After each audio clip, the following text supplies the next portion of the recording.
Eu acredito no espírito e na reencarnação, e é claro que vai ser muito fácil, quando eu morrer, retornar para as comunidades extrafísicas. Opa, acho que tá errado isso. Muitas pessoas do meio espírita ou que conhecem essa ciência do espírito acreditam que vai ser fácil para você fazer essa passagem, fazer o descarte do corpo energético, que é a segunda morte, e retornar para as comunidades extrafísicas. E eu também acreditava nisso. Mas eu tive uma projeção lúcida e o amparador me ensinou, me mostrou na pele que não é tão fácil assim. Essa projeção vai ser o meu segundo relato projetivo. Nela, eu acordei num prédio comercial. Estava num andar muito alto, aguardando o elevador, com uma pasta na mão. O elevador chegou, havia uma moça lá dentro. Eu cumprimentei, entrei e apertei o térreo. Eu estava saindo do prédio. De uma hora para outra, esse elevador começa a cair a uma velocidade alta. E na hora eu pensei, o que eu posso fazer para me salvar? Me veio esse pensamento. Só que foi o tempo de eu piscar o olho e acordar lá fora do elevador, já no térreo. Nessa hora, chegou o que eu acho ser o porteiro com um técnico super preocupados, afoitos, perguntando o que aconteceu, que o alarme soou, que eles escutaram um grande barulho. Só que eles não me viram.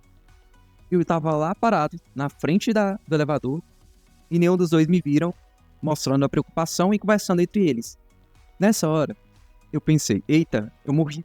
Sério, eu percebi na hora que eu morri. Bem, a lógica era, eu tava no elevador, o elevador tava caindo. Eu acordei fora do elevador, com as pessoas não me vendo, então eu morri. Foi a conclusão que eu tirei e que meu corpo tava lá dentro, apesar que eu não vi meu corpo. Bem, nisso chegou a gerente do prédio, a síndica do prédio, escutou o que o técnico falou e ela falou assim, não aconteceu nada, tá tranquilo, vamos fechar esse elevador, tirá-lo de operação, ninguém vai fazer nada. E eu pensei, como ninguém vai fazer nada?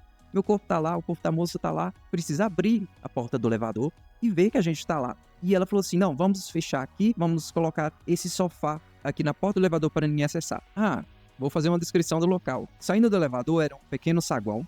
À direita havia aquele balcão da portaria. À esquerda havia um sofá de couro marrom com a saída, uma porta grande, como se fosse uma porta dupla que dava numa praça. A gerente pegou o sofá junto com o porteiro e colocou na frente do elevador para ninguém utilizar ele.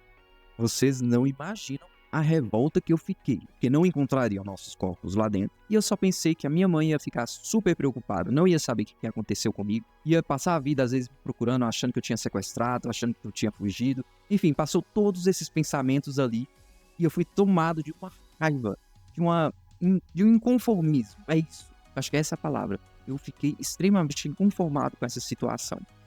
E eles fecharam a entrada do elevador, deixaram assim, o porteiro voltou para sua posição como se nada tivesse acontecido.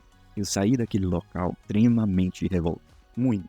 E aí eu vou descrever para vocês.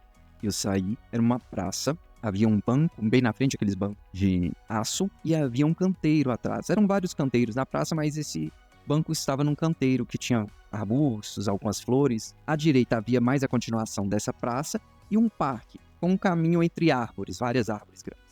Ali eu consegui ver vários espíritos, alguns em parapsicose pós-dessomática, que eu expliquei num vídeo anterior, né? Quando o espírito ele entra numa parapsicose, ele entra num nível de pensene muito baixo, muito denso, que deixa ele preso nessa dimensão. Eu vi alguns se contorcendo, vi alguns pedintes, alguns andando sem saber o que fazer. E nisso me passa uma mulher muito bonita, que chamou a atenção. Ela vai andando na minha frente, ela olha nos meus olhos, bem fundo. E nessa hora eu consegui perceber que ela era um espírito mais evoluído, amparado. Ela me olha profundamente e continua e senta nesse banco que estava na frente da portaria, na frente da entrada do prédio. Então eu fui até ela, agachei na frente e contei o que tinha acontecido. E eu falei assim ao final para ela, é muito difícil, eu sei o que eu preciso fazer, eu sei que eu preciso descartar as minhas energias para poder continuar. E eu falei com ela que é muito difícil, era muito difícil porque eu estava inconformado, eu estava com esse sentimento ruim. As minhas energias estavam ruins, ou seja, meus pensamentos, sentimentos e energias estavam extremamente densos. E eu sabia o que eu precisava fazer, mas era muito difícil. E ela olhou para mim e falou assim, tá vendo que não é tão fácil quanto você pensava? Mas veja pelo lado bom, você deu salto com sucesso. E aí eu retornei e acordei. Quando ela falou salto, eu sabia exatamente o que era. Apesar que eu não achei nenhum conceito técnico na Conscienciologia, em outro, que usasse essa palavra salto. Mas quando ela falou isso, eu sabia que era a minha percepção de que eu tinha saído dessa vida intrafísica, dessa dimensão intrafísica, e ido para a dimensão extrafísica. Ou seja, eu tinha morrido e eu percebia aquilo. Eu sabia exatamente quando eu morri, eu percebi que eu estava naquela nova condição.